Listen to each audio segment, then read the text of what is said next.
Yo, what up, everybody? My name is Drake Demore from the Win City Sports Podcast, and this episode of Cedric Ben's Combat Quarter is brought to you by the Win City Sports Podcast. Check us out on Spotify, iTunes, and anywhere podcasts are found, on Twitter, Facebook, Instagram, or directly on wincitysports.com. Smell you later.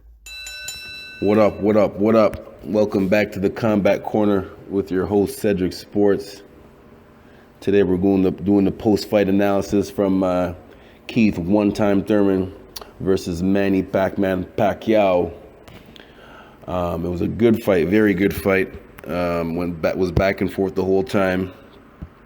And I'll get into the details in a second. But just to give you an overview of what today's show is going to be about, we're going to go through that post-fight analysis, specific detail, with actual facts backing up the detail, not just my opinion. I like to base it off facts.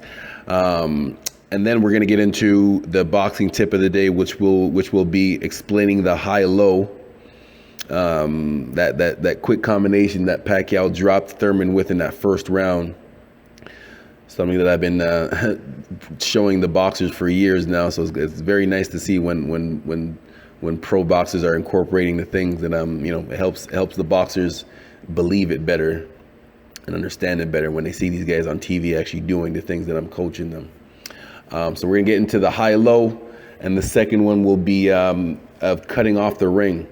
Manny Pacquiao was great at cutting off the ring. He was always great at cutting off the ring. And so I'm gonna go through a few drills that you can work on to help improve that footwork, which is even if you're not a boxer, improve your footwork for whatever sport you're playing.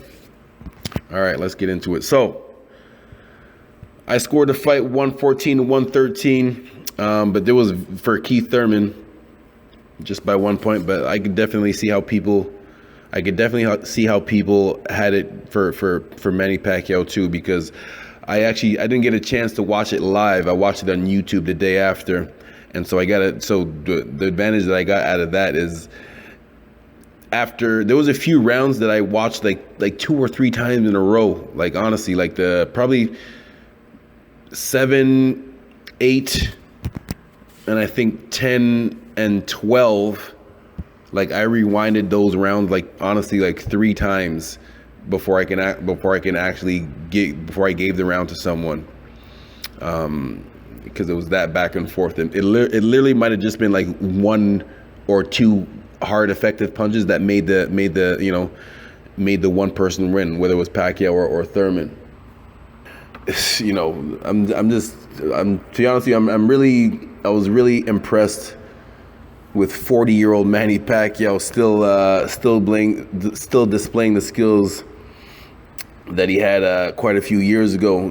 He was still displaying all the things that made him great: the speed, the footwork, the different angles, and just the general intensity.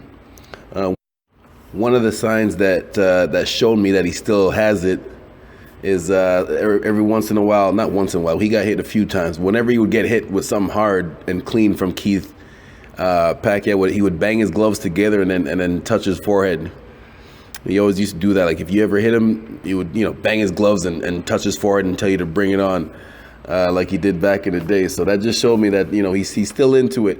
Over the past couple of years, especially after the Mayweather loss, people would make up excuses and say that he didn't have the same intensity, and he just didn't have it anymore. He was too much of a nice guy, but he definitely showed that he still has it in this fight. It was a very hard fight to judge, man. Like I said, people shouldn't be mad either way. It was a very close fight. If you look at the number of punches landed, this is where things get confusing, or a little bit, because sometimes the numbers don't exactly explain the full story. Because Keith Thurman actually landed more punches than Pacquiao, but Pacquiao's punches were definitely more effective. I believe through. I really appreciate how on TV they show like in between during the round. Sometimes they would just wait until the end of the fight to show the numbers of punches landed and stuff like that. But I appreciate that that they were showing them during the fight. That way you can get help you score, just help you get a good feeling of what's going on. I think through round, not that I think, I know for a fact, through round 5, Pacquiao was up just by, as far as punches landed, it was like 95-90. And then by the 8th round, it was a difference of 131 to 126 for Keith Thurman. And then by the 10th round, it was 180 punches landed for Keith Thurman and compared to 160. So that shows. And if you got a chance to watch the fight, you can tell Pacquiao owned the first 3 rounds. Well, actually, no. Let me take that back. I should not say he owned it, because even in that first round, I actually had Keith Thurman winning that first round until the knockdown. Pacquiao landed that famous high-low, and then come back up top with that hook to the chin with accuracy. So that, of course, that first round had to be a 10-8, and then I scored the next 2 for Pacquiao. As far as power punches, so I just spoke about the punches landed. Keith landed quite a few more punches, not quite a few, but a significant amount more. But Pacquiao's body language, it just seemed like he was in more control for most of the fight. Not most of the fight, but for the first half. And I think Keith, he never at any point in time had full control of the match, but during the later rounds, he definitely landed the cleaner ones. Once again, Pacquiao landed the more effective punches, but Keith landed a few more, and they were clean and effective. As far as power punches, this is where it really got interesting, because the last one that I got was through round 9. Power punches, Keith Thurman at that point landed 127 power punches compared to 76 for Manny Pacquiao. So this is where, this is what I mean. This is how the numbers can be deceiving sometimes, because again, some people had Thurman, some people had Pacquiao winning. Pacquiao's effectiveness definitely, Pacquiao hurt Keith Thurman at least 3 times, cleanly during the fight. And when Keith did land a few of those, and I believe it was the 8th or 9th round, Keith landed a beautiful 1-2 straight, both the jab and the cross landed perfectly at full extension. And Pacquiao, he backed up, but he took it. He backed up and then and came back. So I just explained how Thurman landed a significant more amount of power punches. But now going back to if you're looking at the jabs, total jabs landed, and this was through round 10.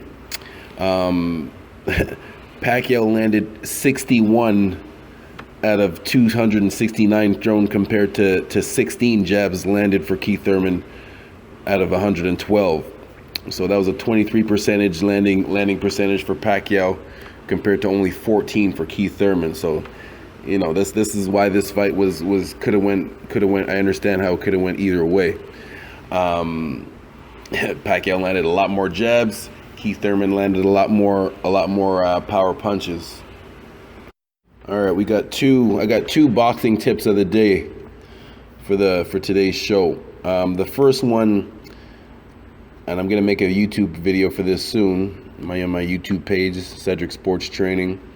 The first one is just explaining that high-low combination that Pacquiao dropped Thurman with in that first round. Something that I've been talking to my boxers and showing them for quite some time now. So I'm glad to see when things that I'm trying to get the boxers to incorporate, they actually see one of the greatest fighters of all time doing the same thing that I've been preaching for years. So this high-low combination, if someone has tight defense, the way to try to open them up is by going to the mixing it up to the head and to the body. Sometimes you'll hear, if you're watching the fight, you'll hear the commentator say, "Oh, this guy is just head hunting." if it's too hard to hit the head, come down to the body. If you hit that body enough, especially effectively, those hands will drop a little bit, and that's when you come back up top. So that high-low, whatever, jab or double jab to the head, straight cross to the body. Now, when you throw it, you're not pointing your arm down on an angle downwards. Get to the same level and keep your arm straight. Keep that arm horizontal.